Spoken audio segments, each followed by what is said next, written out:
I've never heard the word growing up. Comfortable? What? We're not comfortable. Nobody is comfortable. This is The Interview. I'm Lulu Garcia-Navarro. Comedian Robby Hoffman seems to be everywhere these days. Robby Hoffman. Robby Hoffman, everybody! She's been praised for her scene-stealing role in Hacks. Last week, I was a Hasidic Jew living in Crown Heights, New York. Now I'm in LA, I'm gay, and probably an atheist. Till last week, I never even seen a movie. Huh. And in Steve Carell's HBO comedy Rooster, where she plays a blunt, protective roommate. Permission to be frank. Break up. Let's wrap this up. Go home. Hoffman grew up poor in a Hasidic community, the 7th of 10 children, with a lot of trauma. He was physically abusive to my mother for years. I remember some bad fights. He would speak to us after and say, but I would never hit you. But it's like, but you hit Ma. It's like, you hit Ma. There's so much I wanted to talk to her about: money, fame, marriage, and what it all means in our celebrity and wealth-obsessed culture. Here's my interview with the singular Robby Hoffman. Okay, and action. Robby Hoffman. Yeah, can you imagine? We're actually in your home. It's weird because you guys said, and I was saying this a bit, you said, oh, they have to do it at your house because we want the person to be comfortable. But what you do is you come to the house and you totally rip apart. Like, this is not, like, do you know what I mean? It's like, you want me to be comfortable, but the couch isn't where the couch, like, the whole house is moved. Yes. So it's kind of counterintuitive. Apologies. We want the subject to be comfortable, but then you come in the house and you move everything that's good, right? And I did notice sometimes when you see an interview, you see them sitting in the middle of a room in their chair, and I go, that's their living room? How weird to walk in, but now I understand they move everything. I have these chairs, these are my chairs, but normally they're there. They're very nice chairs. They're very nice chairs. The house is beautiful. They're beautiful. Do you feel comfortable? No. Fair. But I'm not comfortable a lot, so don't worry. I'm comfortable being uncomfortable. Are you comfortable making people uncomfortable too? Yeah. Oh, yeah. Great. Then we're in for a fun conversation. We're in for it. All right. So we're going to talk about more of this later, but as you have often talked about, you grew up really poor. Ugh, and I wanted to start, disaster. though, with what is the weirdest thing now about finding yourself with money and fame? I don't know if weird is the word. I think it's tremendous. It's amazing. It's everything I've ever wanted, was to make a living doing what I love doing. Life is weird everywhere. My weird doesn't, me seeing stuff, it doesn't change necessarily based on my socioeconomic status. Now I just see rich people and their weirdness. When I was poor, I saw us. You know what I mean? And I saw that. Now I see new weird things. It's like you go to a different level of a video game. There's other challenges and there's other weirdness. How would you compare the rich weird to the poor weird? The rich weird is way weirder and worse because there's like a humanity that is missing. My favorite is the people like me who grew up poor and then by the grace of God got some money, and now we could be like, oh my God, how weird are these rich people who've been like this since birth or whatever, right? Small things like when you go into a rich person's house and nobody's allowed to go in the fridge. Right, the poor have much less, but it's like when you go to their house, it's like, of course, take. You want a Coke? You want a Sprite? Like everybody went in the fridge. But the rich, they have the biggest fridge, but nobody can go in the fridge, right? So it's a small thing like that paints a bigger picture, a bigger problem of generosity, right? Generosity seems like a small thing, but I've mostly seen generosity in poor households. It's not to say it doesn't exist, but it is notable. Whenever I meet a rich person and they actually were helpful or great, I mention it. It's worth mentioning. Are there things that have stayed with you about having really struggled? Because my mom came as a political refugee from Cuba with basically a suitcase. And no matter how comfortable she is, she's a hoarder. She is a hoarder because she says it's because she lost everything so young. Yeah. She can't throw anything away. She's 87 now, and that has stayed with her. Is there anything like that for you? Everything. Everything stays with you. The way that I am is entirely informed by how I grew up. Everything stays with me. I joke about it oftentimes, but that's why I like being with Gab. We both kind of grew up meager beginnings, and we speak the same language. I equate it to literally dating outside of the faith. Gabby and I getting married, we dated inside our faith. No, she's not Jewish. Nothing to do with that, but she grew up meager, so did I, and that helps our day to day. We speak the same language. If we're grocery shopping, raspberries are $7.99 for a little thing, and I'm not in the mood to spend that. I don't care if the money's in the account. I'm not in a place emotionally to drop $7.99 USD on a little thing of raspberries. We move on. She agrees. We move on. This thing that you just said is so interesting to me, that you're not emotionally in the place to spend $7.99. I think it's criminal. I'm moving on. But what It's does that criminal. mean? What does that mean for you? I've never heard just that means explained this that is way. crazy. I mean, I had a great uncle, and I don't know the comparison, but gas right now in LA is $7. Close to, yeah. Okay. Now, when I was a kid, I think in Montreal it goes by liter, not gallon. Mm-hmm. And I think it used to be 70 cents or something. When it reached $1, he didn't leave the house. He was I'd be like, Uncle Eddie, could you take me to my friend's house? He's like, are you kidding? Gas is $1. I'm going to be downstairs. And he just didn't leave his room. I grew up like those, like the day in and the day out. I don't know. It just affects me. It's how I, even the way I purchase things. If I'm going to buy something, it's I sold out a tour. I sold a show. I'm writing a book. Whatever it is, I take a little off the top. I make sure it's something I love, I have forever, and I buy it. And then the rest of it, I try and be careful with. What's the last thing you bought that you loved? Probably my backpack. Cool. I bought a designer backpack for tour. As a dyke like me, I don't buy purses or anything like that, but a backpack is akin. I've had it almost a year, and I don't see it slowing down. That's a good investment. Yeah, really good. No. Really good. Yeah. All right. You grew up the seventh of 10 kids in an ultra-Orthodox Hasidic family. Mm-hmm. You've described growing up in pretty brutal terms. Brutal. What are your earliest memories of your life in Crown Heights? Really bad. I don't speak too much to this, but I can a little bit. Crown Heights is beautiful now, but there were a lot of robberies when we were kids. And I do remember the summers are very hot in New York for as the New York Times. I never get see the New York Times mug. Are you getting that on camera? You asked me if I'm comfortable. The New York Times is in my house. No, I'm not comfortable. I'm always excited. The Times is the Times. So no, I'm not comfortable, but I'm excited. I don't need to be so comfortable. Back to the question. We, in the summer, didn't have air conditioning, but my parents had, in their bedroom, one air conditioner in the window.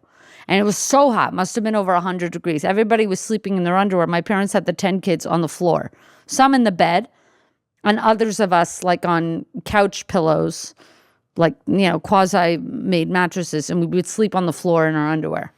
I had, memories. I was very afraid of my father. My father was abusive to my mother. I try, speaking about this now, I try and give grace too. Not too much grace, but not, my parents were very young when they had us. My father was 35 with 10 kids. My mother was 30 with 10 kids. So they were under a lot of pressure and stress. I'm not excusing him, but I don't know that he had the proper resources to deal with anything. And I'm not sure how he was told to manage his family in the systems that he was a part of, the religious systems. So that said, he was very abusive, and we kind of avoided him. What does that mean, if you don't mind my asking? And you don't have to say. He was physically abusive to my mother for years.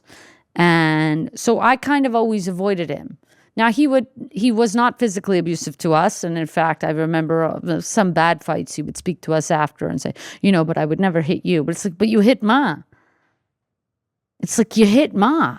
And my mother is the sweetest, unbelievable, wouldn't hurt a fly. So it's like, well, it's like, I don't know. We kind of like, I remember seeing my father, like I remember once walking to the kitchen. I was in 5, 6, I don't even know, young. I wanted an orange juice or a snack. And I saw him sitting there.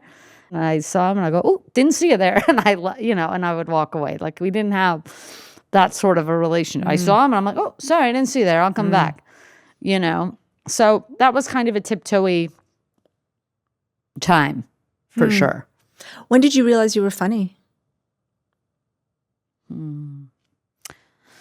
Probably later. But my whole family, everybody was funny. We just were all funny. My father was very funny and my mother is hysterical. So everybody was funny. It was always brutal and funny. Like this. And yeah, we laughed at each other. We laughed at ourselves. We laughed at everyone and anything. There was nothing off limits. And if you saw something funny nowadays that like, oh, you shouldn't laugh at that. Like my brother would hit you. See, look at this. Look, like we would always catch funny with each other. Like, oh, look what's going on there. Look what's going on there. So we were pointing, we were looking, we were laughing. Was funny a way to deal with the hard things? I'm sure it's cultural. I'm sure. And you need to have there's a roughness to comedy. It isn't polite all the time. It's not sensitive all the time. It's just funny. If you grow up that way, politeness and decorum is kind of to the side because you can't invest in those things necessarily. I had a joke early on in my career, which my friend Jess gives me a hard time about. My sister worked at Starbucks. And sometimes I would meet her after work and she would close up the shop. So sometimes at midnight, whenever. I don't know if it was 24 hours, but it was like till midnight. And she lived in an apartment 4 subway stops away. And she would walk home. She had 2 very long, scary blocks, dead of the winter, snow, dark, that she would have to walk home. Not too far, but not a comfortable walk home. But she would walk home in a very unflattering, and I don't know how to say this, that wouldn't be disgusting, that wouldn't be rude, that wouldn't be offensive, but she would walk home in a way that mimics somebody with physical disability.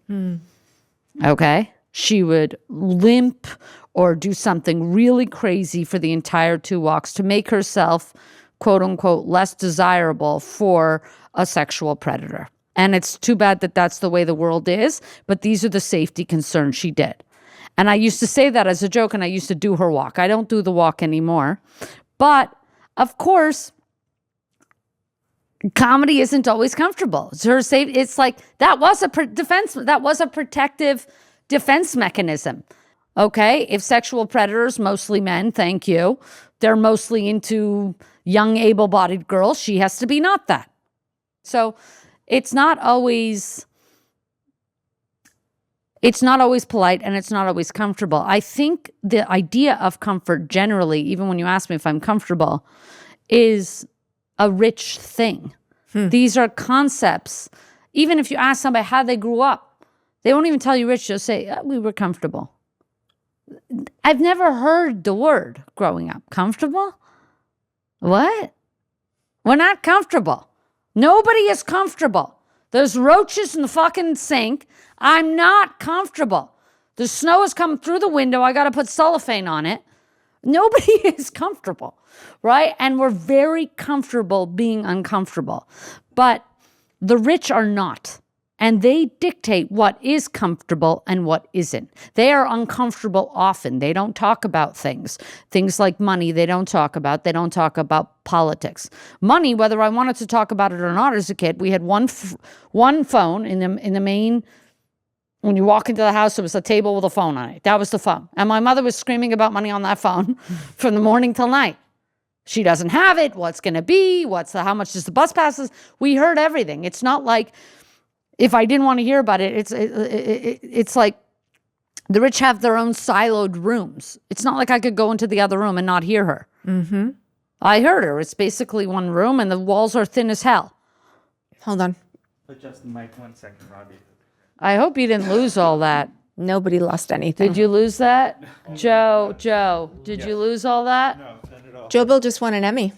Are you kidding? Oh my Mazel God. tov, my man. I saw your Emmy over there. Yeah, I got an Emmy over there. Exactly. That's why I mentioned it. Yeah. Okay. Please. No, totally. I hope you didn't lose that, Joe. No, we Now that you got your Emmy, I hope you're not relaxing. You know what I mean? Because then you go, I already got it. Yeah. So what do we care if the sound works or not? I'm kidding. We're good? All right. I want to stay with your upbringing because I do think it's a source of a lot of your I have one more comedy. thing uncomfortable. Are you going to kill me? No, I think it's actually really insightful. Go on. Okay, thank you. Poor people know how to chill. Once we are, okay, the house is a shithole, it's a dump. But it's Friday night, people back from work, school's out, whatever it is. You get into a poor person's house, you got the chips on the table, everybody's got a Coke or a Sprite, whatever they want, take. You're sitting outside, you're shooting the shit. It's a lot more comfortable to hang in a poor house than when I go to the rich houses. Like, I hate, somebody offered me, they said, oh, these people are going to Italy. You should come to the pool. Their house is going to be empty. They're going to Italy. It's like, I don't want to go to that pool. I don't want to be in somebody's house. They're not there. And then I got to I don't know if this, it's just a little bit bizarre. I'll probably go to the pool. But it's not, you know what I mean? It's not like the most. I don't know if I believe you that comfortable. you're not going to the pool. I might go to the pool, but I'm just saying it's not like I'm like, If it one day is my pool, I'll be like a little bit more But I don't know if I ever do a pool anyway. It's a whole other conversation. I think it's a lot of maintenance probably. It is probably. I want to ask you one more thing about this period. Eventually, you leave Crown Heights, you move down to Florida, you're there for a little bit, and then your grandfather... Wow. How did you hear the Florida piece? I always skip the Florida piece. We were there for like a year. But okay, you did your research. She's not fucking around. She knows her shit. We're at the New York Times, baby. Okay, go ahead. So your grandfather then comes and rescues your mother Yeah. from your abusive father, and you all move to Canada. You leave your dad behind. Yes. Did you become more secular at that moment? Was that, what was it like to sort of move from a religious community to a less religious environment? What So was that it wasn't transition? overnight. Yeah, exactly. Transition is the exact word. You said it good there. I was kosher till 19. Right. So I was we were definitely kosher in the house. Like, I got a mezuzah here. I mean, I'm not an animal. So there's still things, I don't need to die. Like there's still remnants. I don't know that I totally transitioned out. When we left, we weren't immediately not religious. We were still religious. We moved to Montreal. In fact, we moved to a Montreal neighborhood that was the same sect. The biggest difference was not having the father in the home, which meant my mother took on all of the male religious commandments. She did the Kiddush, which is Friday night blessing over the wine. And Saturday, she did the Havdalah, which is the service at the end of the Sabbath. She did all the male things. And that is the law is if the father is not in the home, that the mother takes on, a lot of the responsibilities. So Was it something that you wanted to break from the religious, kind of strictures, or was it something that you were battling against, or did you well, I did it feel with my that family. this was just This your is really, reality? you're asking about my mother's battle. Yeah. My mother is the one who took us out of that insular community. It's really her story, that part of it. I was born into it. So I don't know that it was such a battle. This was life. This was the day in and the day out of life. For my mother, she was starting to open up and say, is this what I want for my life? Is this what I want for my kids' life? My brothers, for instance, were not learning English. They were learning Yiddish, and they were learning the Bible, Torah, and they were not, and my mother is proficient in English. My mother is potentially the most well-read person I've ever met in my whole life. So she had a big dissonance between her kids not being able to read the classics later on, like, what am I doing to these boys that they're only learning Bible and they're not learning their own language? So there were things like that my mother has shared later that led her to be like, I don't want my kids living like this. Beyond her own abuse and what she was facing, she was thinking about, what kind of people are we going to be? You end up going to a private Jewish school on scholarship. You said in an interview that you had to find your voice, that you had been sounding jappy, and those were your words, in order to fit in at high school. Okay, I wouldn't use such language. I would never use. I'm quoting it. Shout out. Kidding. Yes. Go ahead. Jappy. Shout out to my Japanese fans. Nothing to do with you, Jewish American princess. Yes. It's a derogatory term for Jewish girls, which I can use. Go ahead. Does anyone give you a hard time back in the interview? Oh, friend. Oh, really? Oh, yeah. Name names. Not right Okay, now. after. Okay, well, I can't wait for the tea. I was curious about when you gave up that sort of pretense of trying to fit in with that crowd, and that you had kind of adopted this persona. It was another transition. Right. It's also a teenage thing. It I is. think many teenagers want to fit in.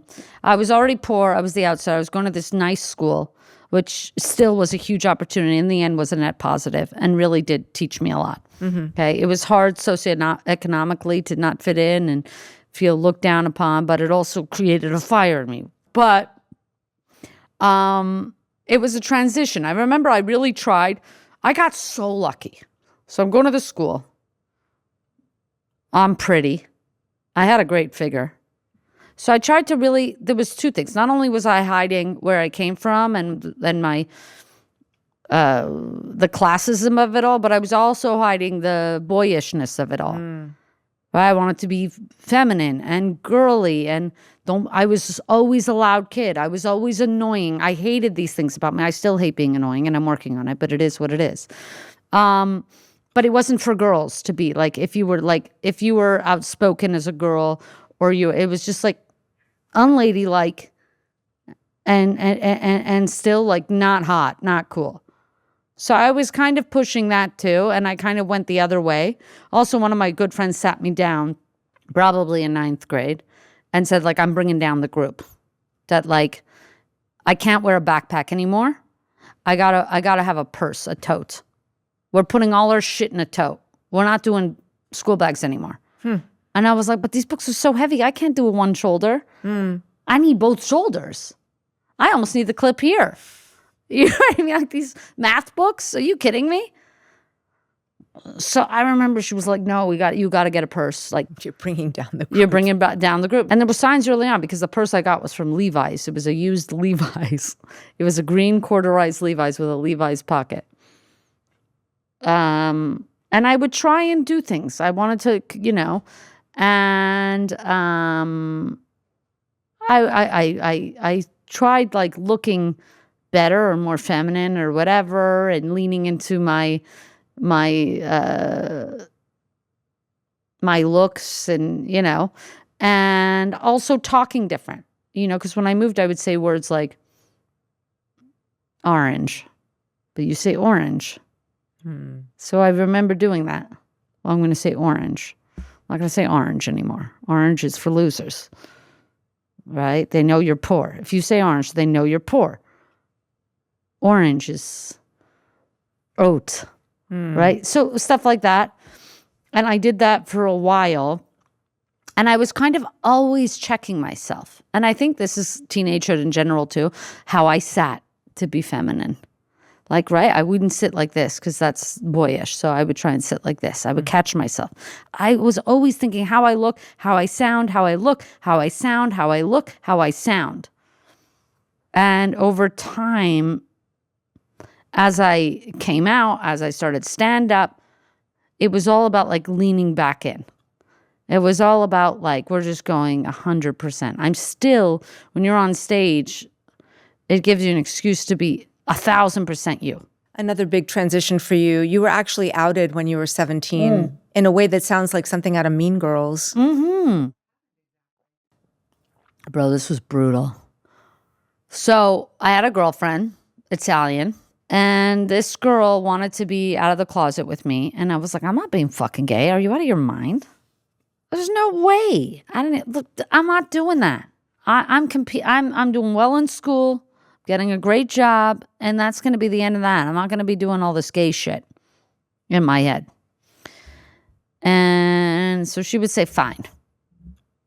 And I just wouldn't talk to her in public. You didn't want to come out at this point because you just didn't feel like it was anyone's business, or you were... And I don't know how long this is going to go. As soon as I found out I was gay, I was already living on my own. I was already having to make rent. I was in school full-time. I was working basically full-time too. I was living a really grown-up life, and I just could not have another thing. You know, and I was a very good kid by this point. I was taking school very seriously. So I didn't go out too much, but I went out. This is where it gets sloppy. So we went to the student bar, and I was with all my friends. And she was with hers. So then at some point, I think she texted me, meet her in the bathroom.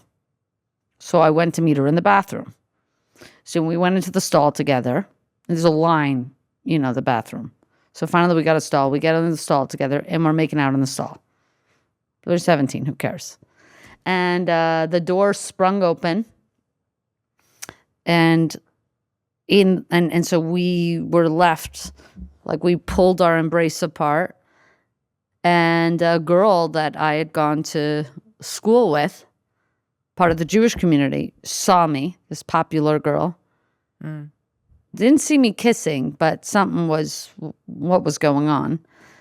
And yeah, by the next day, it felt like everybody knew. It felt like the scene from A Walk to Remember. I was just walking through the cafeteria, and everybody was like, she's fucking gay. So I really thought, I'm lucky to be here. I really thought it was the worst time in my life. I lost all my friends overnight at 17. Wow. Yeah, all but 2. My friends told me they thought it was just weird. And I don't know. It was, they just thought it was weird. And again, it wasn't a time where nobody was gay. It just, we were in still a pretty conservative environment. And then I had a couple friends. My friend Malay, shout out to Malay. She messaged me, yo, dog. I don't care what's going on. Here to talk if you want. And then my friend Allie, whose mother was always nice, she was like, I don't give a shit, whatever. I hear stuff's going on. You can talk to me. You don't have to talk to me. There was a couple people who were a bit of a lifeline. That's terrible. It was really bad. All right. You eventually go to McGill. You study accounting. Yep. You started doing stand-up. Yeah. And you were getting your first steady paychecks as an accountant after you graduated. But you continued doing stand-up, going by Rivka, your given name at work, and Robbie in the comedy clubs. Can you talk me through that? Was that like an alter ego? You saw them as just 2 different people? Or? No, it wasn't like a Beyonce, Sasha Fierce. It was literally a practical decision. My name was Rivka, but I didn't want the accounting firm to think that I did stand-up or I wasn't living for the firm, because it was a very big culture at these professional jobs that you live and die for this firm. So when I started stand-up, I didn't want really people knowing that I was leaving to do stand-up, leaving at 7 p.m. to go do stand-up shows. So I just didn't want my name on any flyers or anything. So that's why I went with Robbie. It was my uncle's name. It was an R initial. I watched a TEDx talk you gave in 2014. I hate that that's still up there. It makes me cringe beyond, but go ahead. I don't know why. As someone who researched you, I found this to be very poignant. Right. First of all, it was poignant. It was good. Good job, younger Rob. I don't know why I'm salty about shit I shouldn't even be salty about. I look for problems. This is what I do. To complain is to enjoy for me. And so I can't even look at something good and say, you know what, that was a good thing. Fine. So one thing you said is comedy chooses you. Oh, yeah. And you also said the stage understands me and it's where I'd like to live. It's crazy because I'm the most uncomfortable to bring it back to comfort. Probably one-on-one. Probably little small talks or kind of little dinner parties or something like that where I can be a little bit socially. But on stage, when everything goes black in the room and the lights are on me, I feel like I'm in a womb. I feel like I'm free. And I always worked small and then bigger, bigger, bigger. And now I'm working in large. I feel like Like there's some artists who paint still lifes on 8x10 canvases and small works. And then there's like the Jackson Pollocks that need like a bucket of paint splashing from here to the other room onto a canvas the size of this rug. And I feel like I'm like, these stages are those, I'm working in massive scale now, much bigger scale. And I feel at fucking home. Really? I'm like, these theaters are my shit. Why do you think that is? I don't know. It's amazing. I don't know how to explain it better than that. But I do think that comedy chooses you. I think you can choose it. And the people who choose it, some of them, you can tell they chose it and it didn't choose them. And, it's everybody's on their own journey. But I also, it's very difficult because as soon as I started stand-up, I was like, I got to do this now. Like, this is really throwing a wrench into my plan. I was going to marry good, get a good job, and just live like middle class, like whatever, just consistently live. Maybe have a condo, have a husband. That now I'm gay. Now the job's going. Now I have to really consider pursuing art, which seemed like the poorest thing you could do. And I'm trying not to be poor anymore. And now I'm like, I could be really poor. Like, this is no joke, Rob. But I felt like it was a calling because, I wanted not to be, but it was like, well, I do have this shot and I do have it. So I can't believe it, but I have to do this.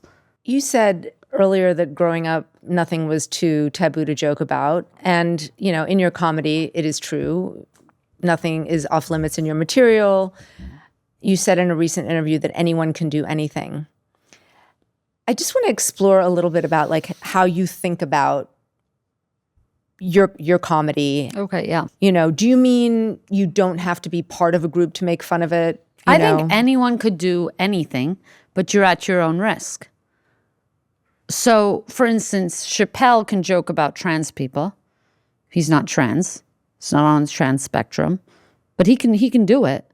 But people can clap back.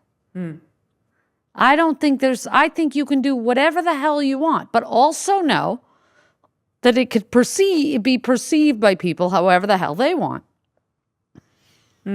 How do you think about what you would or wouldn't do? Because you've joked about AIDS, pedophilia, late-term abortions. Is there something that? Yeah, I know that's quite a list. You got to go listen to the jokes. You can't just no, exactly. Okay. I want to make that clear. Yeah. Got to go listen to the jokes. Okay. It's hard to talk about comedy actually out of context. I will. Thank you, please. I want to say, but is there something that you won't joke about or haven't found the right way to joke about? I'm sure. I don't know how to answer that. I really joke about. Jokes come to you. It's divine. It's. I don't choose idea. Where do idea? It gets philosophical. Where does an idea come from? Yes, you're informed by your life and all of the experiences, and then one day you're walking, you're like, oh, that would be funny. Ooh, can I do that? Can I not? Well, I'll have to try.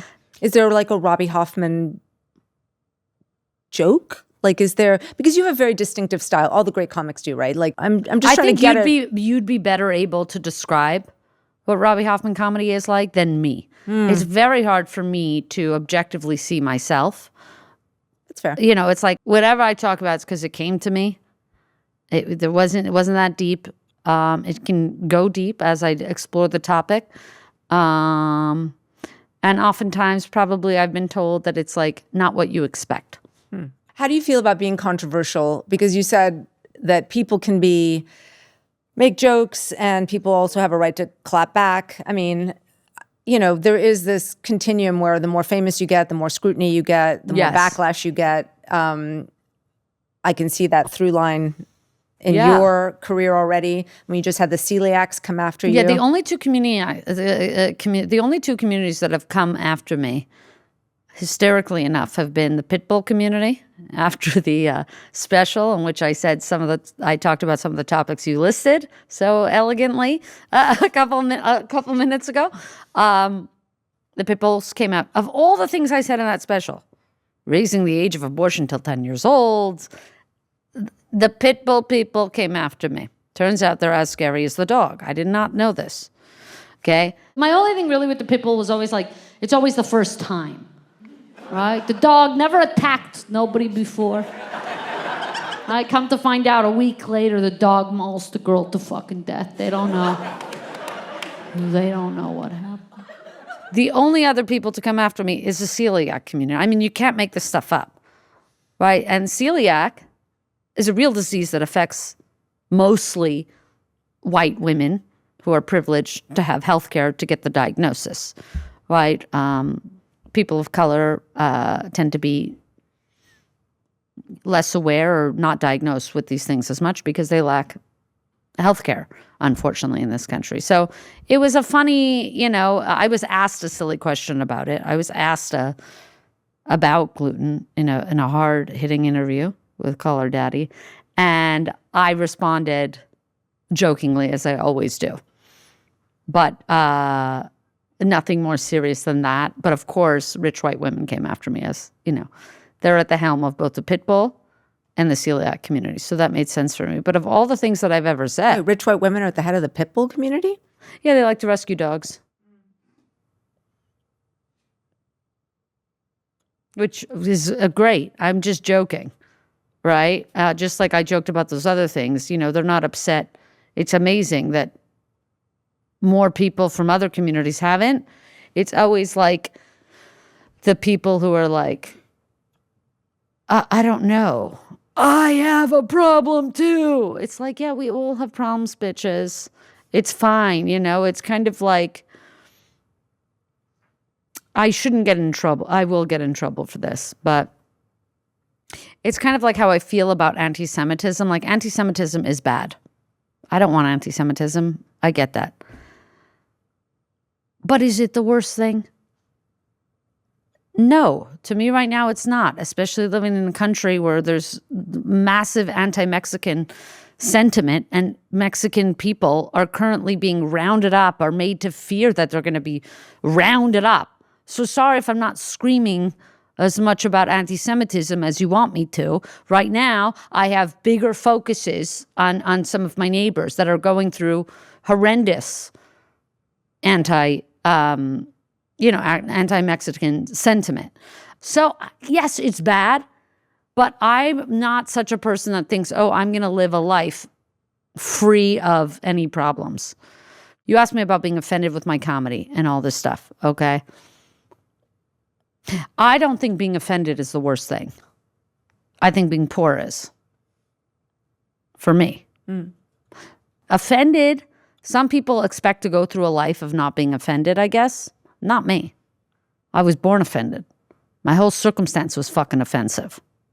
Again, like I said, if I hit your community, I'm also hitting my community. They're hitting me. You're hitting me. It's all fair game. It doesn't mean anything more than that, but that it's a more inclusive approach. I'm including everybody. Nobody is above. I was asked a question. Would I go out of my way to talk about celiacs? Never in a million years. I don't even want to know about it. Okay. That said, did I happen to bring more awareness to celiac than anybody else has? Look what that did. In the end, how many people are more aware of it? So look at God. He sends us gifts in ways we don't understand. But yeah, everything is fair game. And I don't expect to live a life not being offended. And I think it's okay for something to bristle you and to make you think something or feel something or react somehow. Well, you're articulating a Robby Hoffman joke. I mean, in a real way, you're really? articulating something that you like to make people... I don't like. I just do, I guess. My existence, it's not like I like. I didn't set out to do anything. I'm acting in the moment, reacting to stuff that, it's not that serious. I'm not a journalist. I'm not from the New York Times. I'm a comedian. You know what I mean? So I might not know everything, and I'm wrong a lot. And that's fine, too. I'm not expecting to be right all the time. I'm not expecting to live an offensive-free life. I just don't have expectations like this. So I guess... just to bring it back. So I'm not trying to do anything but just be me. Mm-hmm. And when I get an idea, bring it to you. All right. We only have a few minutes left. Love you. I'm having a good time, actually. Good. Me too. You're in the TV show Hacks, which just ended. What's the experience meant for you? Oh, amazing. It changed my life. It changed my life. I'm Emmy-nominated actor now. Congratulations. Thank you. 6 lines, an Emmy by the grace of God. And yeah, it's been an amazing experience. I don't know. It's everything you would want. A part written for you and gets you an Emmy nom. It's amazing. I have no complaints there. I was really entertained by a recent article Oh, good. Thank God. where I saw the headline, How Hacks Botched Its Yiddish Line. It was in response to a cutaway gag from one of the last episodes of Hacks, the scenes, just a few seconds, and you say a line in Yiddish. And the author wrote that the line was grammatically incorrect and then said, very archly, quote, as any fluent Yiddish speaker will confirm. I asked my mother how to say, what was it? Free. I was using the word fry, and my mother said, mechinam. So I add the first part of the line, which maybe was grammatically incorrect. Who cares? A comedia. It's not a very used word in Yiddish to say a comedy show. It's kind of an Englishism in Yiddish. So it's like, this is what annoys me about Jews. It's like they want me to speak about anti-Semitism. We get Yiddish onto the show, and then this Jewish publication has an issue with the Yiddish. So yeah, I may have gotten the grammar wrong on there, but my mother got the word right. And it's like, which any Yiddish speaker would know. My mother is fluent in Yiddish. I asked her one word on the phone. She doesn't need to be indicted for this. Feels like it hurt you. No, it bothered me. Annoyed. You see, it goes to your thing of like, with more fame, you have like the scrutiny. And, my little sister gets excited about all these things because she's like, we're going up, up, up, up, up. When you have the hater, she's like, you have to start having. So she gets excited with all these listings because it means they care, right? Like if I'm being scrutinized, well, I'm not a nobody to be scrutinized anymore. They wouldn't scrutinize me if I was a nobody. But I'm somebody. Now everything I say is, did she? Come on, we have other fish to fry. All right. We are going to talk again. But Thursday. For now, Yeah. thank you so much. Thank you so much. Thank you, guys. On the interview, we talked to our guest twice. So a few days later, I spoke with Robby Hoffman again and asked her about the pressure of becoming more famous, her high-profile relationship with her wife, Gabby Windey, and more. Hi, nice to see you again. Nice to see you again. You're stretching because you're on the East Coast now. Yes, I worked last night. What does that mean? Were you doing stand-up? Yeah. Oh, how fun. How was it? Really good, actually. It's been good. It was a late night, but it was a good night. Oh, this is pulling, but I'm good. Okay. One of the reasons I wanted to talk to you is not only because I've admired your work, but I'm also really interested in transition periods in people's lives. And we spoke about sort of many of yours in our first conversation and about how this moment you've become a lot more famous and there's a real big period of transition for you now. Yeah, that's true. And I just sort of wondered because of that, we did talk about in our first conversation some of the criticism that you might have received. And I wonder if it just feels hard to deal with. I would say, I'm so used to so many changes. My career has, again, been very slow and steady. I think that by the time you're ready for a promotion, it might be too late. So I think I'm ready, but it is interesting, The whole point is I'm new to this. I think people are curious about that. I'm new to this and, I don't want anyone or I don't need anyone coming for me. But I think the big thing for me as I navigate this next level is like, why am I successful? Why are my shows successful? Why does everybody come together? And I think it's because I don't need to be a part of like this big machine of this big machine of like dividing us by having us squabble about this and that, the red and the blue of it all. You know what I mean?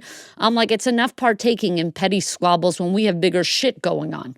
You know what I mean? And if you want the us versus them, at my core, it's always been about the rich versus the poor. And that's what I think we need to focus on. I always bring it back to that. I think struggle brings us together. And I've just been screaming about this since growing up the way I grew up. And whenever somebody tries to like grab me into their thing. It's no problem. I'm happy to be a part of a billion communities, but I don't need to get lost in the tit for tat. Part of your fame is also compounded by your relationship with Gabby Windey, who you married last year. She's unbelievable. Thank God for her. Yeah, she was on The Bachelor and Bachelorette, and she was also a breakout on The Traitors, which I love, the Bambis. Yeah. Okay, I've got a question. First, did you think she was traitor material, or did you always see her as a faithful? I thought she was a faithful. She doesn't need all the stress of lying. The problem is we can't really lie. That's probably why we get in trouble. Sometimes we say this, we say that. Some people ask me like, oh, you would be on the show. I'd be out first. Like I would literally be out first. First of all, I'd be like, I'm a traitor. You got to get rid of me. Like I would be too nervous. Like I would need to go home. I don't have the temperament for it. You know, I'm simultaneously, again, the most nervous and confident person. I don't know how that happened either. But I'm always this dichotomous, I'm always non-binary, not just in the gender sense. I'm Canadian, I'm American, I'm nervous, I'm confident. The whole thing is a disaster. So I don't think I have the temperament for that show. That said, she is a fighter. She did amazing. And I said, when she would call, I got one call a week with her. And I would just say, just take the money and come home. Fuck them. Just, this is a game. And that's that. I don't know if you can swear. Yeah. Really? Yeah. Oh, I'm stuck again, Seth. My hair is stuck. Seth will come and save you.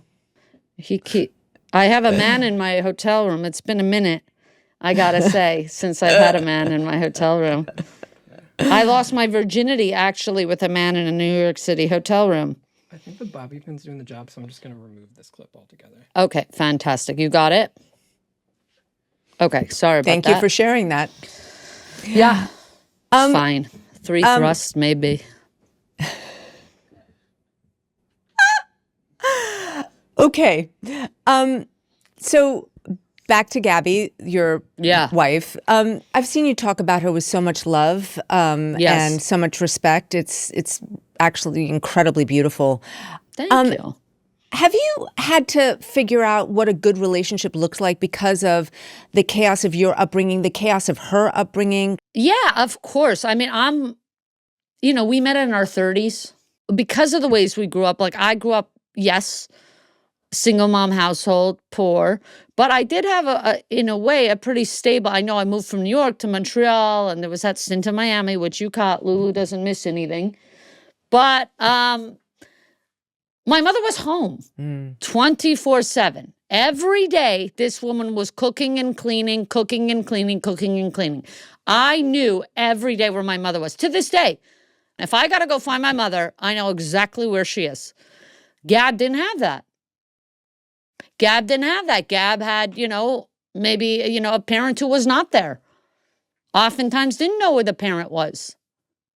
Then went to live with her dad. But I'm just saying she didn't have that consistency. So Gab used to think that bringing up something with me would be that I would leave. If she thought I was annoying, which we've established I've long been annoying, and I apologize. So she used to if something hurt her feelings, or if, I don't know, she didn't like the way that I did something, if I left the cabinet open, it could be tiny, she just wouldn't say. Because she wouldn't want me to go away. But I was like, I'm not, babe, I'll close the cabinets. It's just insane. We can't live like this. Try me. So she had to get comfortable trusting that. And I had to get comfortable that she was tepid about everything. So it just worked. It's kind of like, it's not our job to heal each other. But through the relationship, we are healing each other. It's not the job, but it's the cherry. And it's just really nice to design kind of the life you want to live. It's like I've said with Gab, when I was a kid and I hated my brothers, I would just come home and complain about my brothers all the time. And my mother would say, you don't choose your family, they're your brothers. And then I realized there's a loophole. If I marry Gabby, I choose my family. That's the one time you choose your family. Choose wisely. Last question. The theme. Oh, that's it? Last question. Yeah. We're okay. So The thing that you've made clear, I think, throughout our entire conversation is that class is at the center of how you want to communicate your comedy, your work. Right. And, it made me really reflect about, in many ways, how America always wants to present itself as so aspirational and to hide the ugliness, the trauma, Right. the poverty that underlies it all. And I think what makes you so provocative is that you are really trying to put that front and center in a way that I don't think many people are. Have you felt that dissonance? Have you, do you yes, feel? I do feel it, especially doing more oats or elites publications. That's why I'm nervous, like with the Times or things like this. I'm always, you asked me if I was comfortable in my own house last time. No, I'm not comfortable. So I just think that I'm cognizant to just always be me, stand what I stand for no matter what, and we can start really changing the focus to not be distracted and to focus on us, not you versus me or this or that. It's just classism affects everybody. The conversation, basically, to answer your question simply, it shouldn't be a new conversation. It's a big conversation, and it's the conversation. I don't know if that's even more succinct. That's very succinct. What do you think, Seth? He nodded. Do you think that's succinct? Pithy? What's pithy and succinct? Pithy is short. Succinct is also short. I'm glad Anyway, the Seth, our Times will know. producer, I'm glad. Seth, shout out to Seth, who's literally sitting on the floor in my hotel room. Can we pull the camera here? All right. Robby Hoffman, thank you so much. I've really appreciated your time. That's it. Okay. Oh my God, we're finally done. Okay, thank you, Lulu. Thank you to everyone. Joe, Emmy-winning Joe, thank you. Thank you. I appreciate you. I appreciate you. Thanks, guys. I'm Lulu Garcia-Navarro. And I'm David Marchese. And we're the hosts of The Interview, an audio and video podcast from the New York Times. Every week, we interview fascinating and influential people from all walks of life. Subscribe to our YouTube channel so you'll never miss an episode.